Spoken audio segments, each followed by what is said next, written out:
Do you ever have a regular at your tavern? Not just someone who comes in every week. I mean a real regular. The kind who has their own seat, their own tankard hanging behind the bar with their name carved into it. The kind where you start pouring their drink the moment you see them coming up the road. Yeah, me too. His name was Ennis, and for 3 years, he was the best thing about my tavern. I run the Winking Skeever in Solitude. Well, ran, past tense. You'll understand why in a minute. It's not a fancy place. Stone walls, low ceilings, straw on the floor that I sweep out every morning and replace every week whether it needs it or not. We get the usual crowd. Dock workers, off-duty guards, traveling merchants who need a place to sleep off the road. Good people, honest people, the kind who work hard, drink harder, and go home to their families when the night gets too late. It was a good tavern, a happy place. Then Ennis started coming in. First time I saw him, he was standing in the doorway with a loot case slung over his shoulder and mud caked up to his knees. Young, maybe 25. Nord. Shoulder-length hair, loose and wavy, that was probably fashionable in Whiterun or somewhere, but looked out of place here. "You serve food?" he asked. "Depends. You got coin?" He smiled, dropped 3 septims on the bar. "I've got coin. And if you let me play a song or two, I've got more where that came from." I looked at the loot case, looked at him, looked at my empty tavern on a middas afternoon. One song. If my customers like it, you can stay. If they don't, you take your septims and your loot, and you find somewhere else to busker. Deal. He played that night. And gods, he was good. Not technically perfect. His fingers fumbled on some of the faster passages. He went sharp on the high notes. The loot itself was old, battered, probably worth less than the case it came in. But none of that mattered. Because when Ennis played, you forgot where you were. He started with Ragnar the Red. Everyone knows that one. Drinking song, bawdy, simple. But the way he played it, it wasn't simple anymore. The melody wove through the room like smoke. The words painted pictures. You could see Ragnar swaggering drunk through Whiterun. Could hear Matilda's blade singing as it came down. Could feel the moment the braggart's head left his shoulders. By the time he finished, the whole tavern was silent. Then someone started clapping. Then everyone started clapping. Ennis smiled, bowed, and started another song. He played for 3 hours that night. And when he was done, my coin purse was lighter, and his was heavier, and everyone in the Winking Skeever had smiles on their faces. "Can I come back tomorrow?" he asked. "You come back every night if you want." He did. For 3 years, Ennis was a fixture at the Winking Skeever.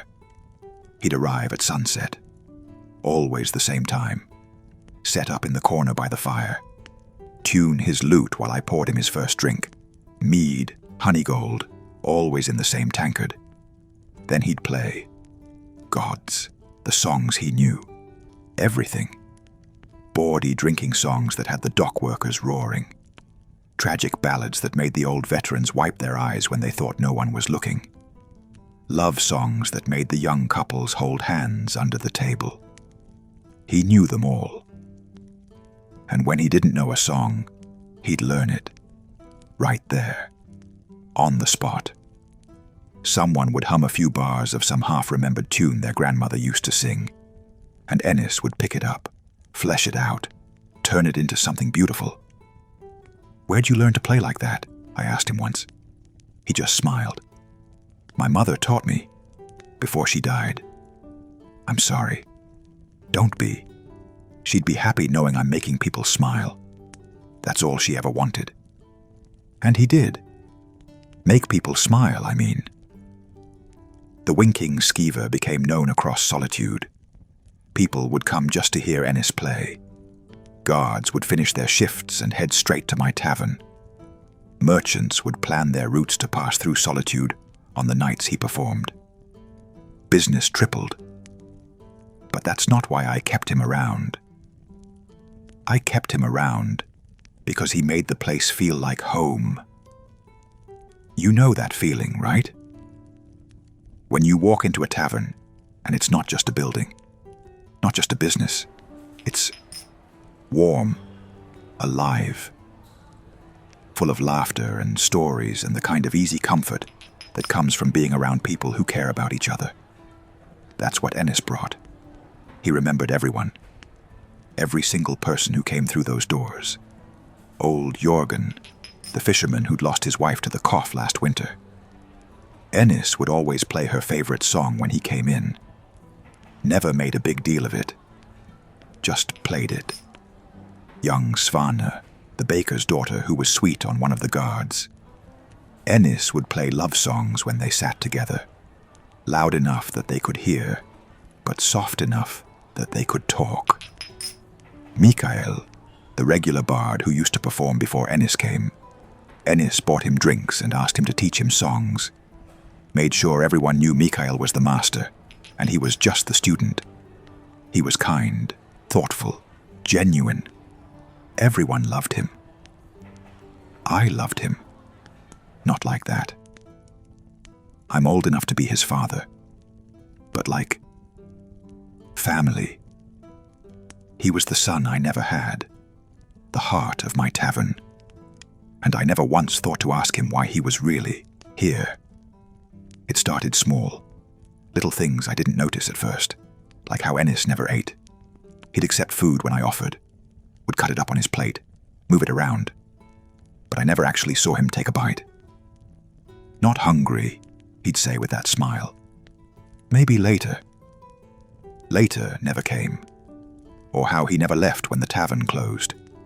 He'd pack up his loot, say his goodnights, walk out the front door, and then I'd see him the next morning, sitting on the bench outside. Same clothes, same smile. Couldn't sleep, he'd explain.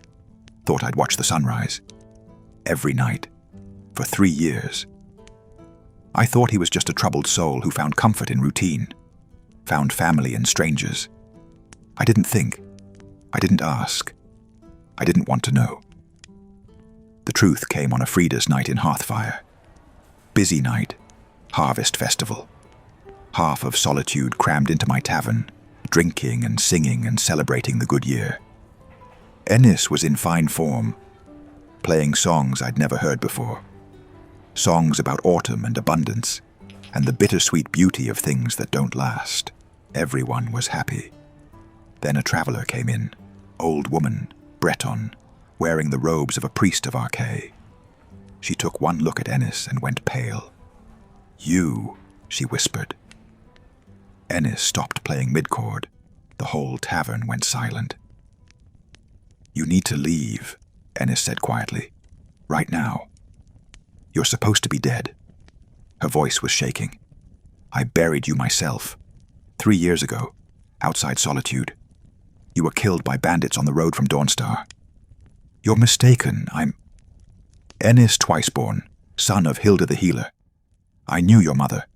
I sang at her funeral, and I sang at yours." The room was so quiet, I could hear the fire crackling.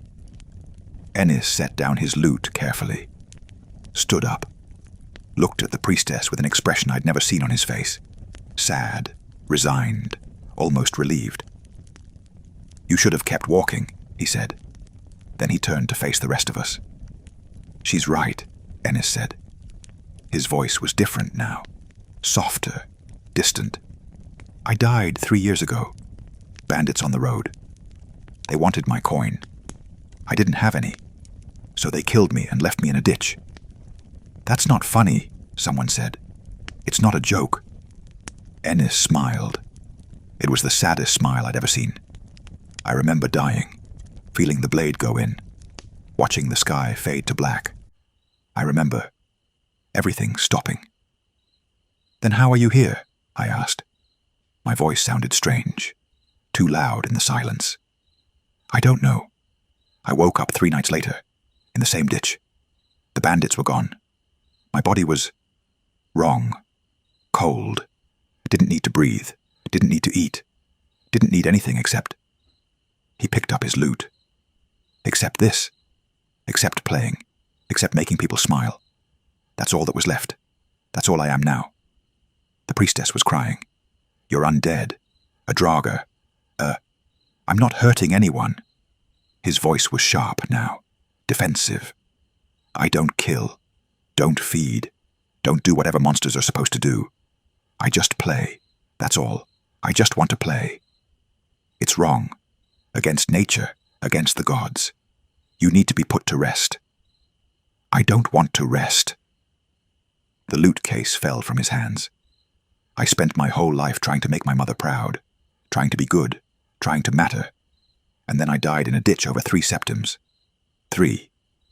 My whole life, everything I was, ended over pocket change. He was shaking now. Then I woke up, and I could still play, still bring joy, still matter. So I came here. I found this place, these people, this family. And for 3 years, I've been happy. Actually happy. For the first time in my life, my death, whatever this is. He looked at me. Please, don't make me leave.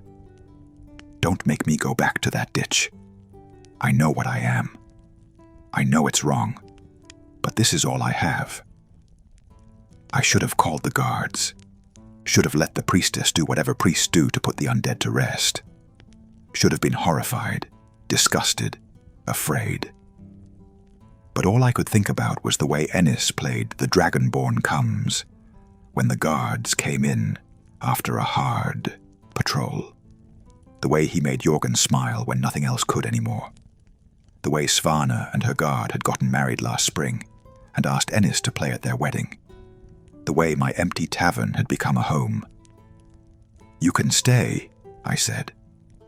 The priestess gasped. You can't. My tavern, my rules. He stays. Ennis looked at me, tears running down his face, dead man crying. Thank you, he whispered. The priestess left, and Ennis picked up his lute and played the most beautiful song I've ever heard. That was 3 months ago. For 3 months, everything was the same. Ennis played. People smiled. The Winking Skeever was warm and full and alive. But something was different. Ennis was fading. Not physically. He looked the same, sounded the same. But there was a distance now, like he wasn't quite here anymore. And his songs started to change. They were still beautiful, still technically perfect, but they weren't happy anymore. They were hollow, like an echo of joy instead of joy itself, like someone remembering what it felt like to be alive instead of actually living. People started coming less, not because the music was bad, because it made them sad in a way they couldn't explain. I'm sorry, Ennis told me one night, after everyone had left, when it was just us and the dying fire. I'm trying. I swear I'm trying. But I think I'm running out. Running out of what? Whatever it is that kept me here. Purpose, hope. I don't know. But it's fading. I can feel it. Like something pulling me back to where I'm supposed to be. The ditch? The void?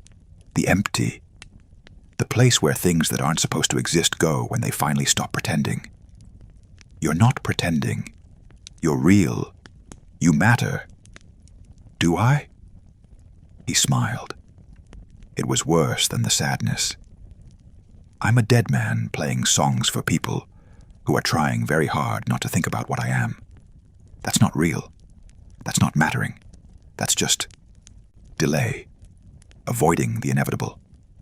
Ennis, thank you for everything, for the 3 years, for the family, for letting me pretend a little longer. He left that night. I found his lute on the bar the next morning. He never came back. The Winking Skeever isn't the same anymore. People still come, still drink, still laugh. But it's not home anymore. It's just a building. I keep Ennis's tankard hanging behind the bar, his loot case propped in the corner by the fire, his seat empty. Sometimes, late at night, when the tavern is empty and the fire is low, I swear I can hear music. Faint, distant, like it's coming from somewhere far away. A lute playing songs I know by heart. And I wonder if Ennis found his way back to that ditch, if the void claimed him, if whatever kept him here finally let go, or if somewhere, in some space between life and death, there's a tavern that needs a bard. And maybe he's there now, playing for people who don't have to pretend not to see what he is. Maybe he's happy there. I hope he is. Gods, I hope he is.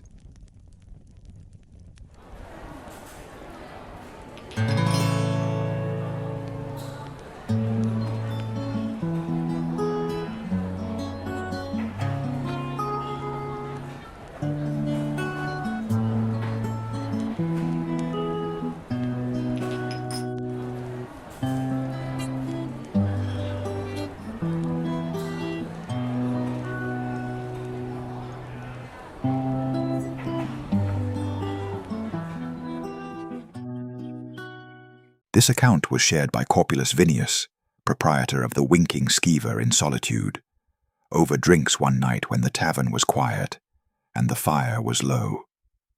When asked about the loot case in the corner, he says it belonged to a bard who used to play there. When asked about the empty tankard, he says the same. When asked why he keeps them, he doesn't answer. Sometimes patrons report hearing music in the Winking Skeever late at night when the tavern is closed. Faint, distant, beautiful and sad. Corpulus smiles when they mention it, but he never confirms what they heard. Some songs, it seems, never truly end.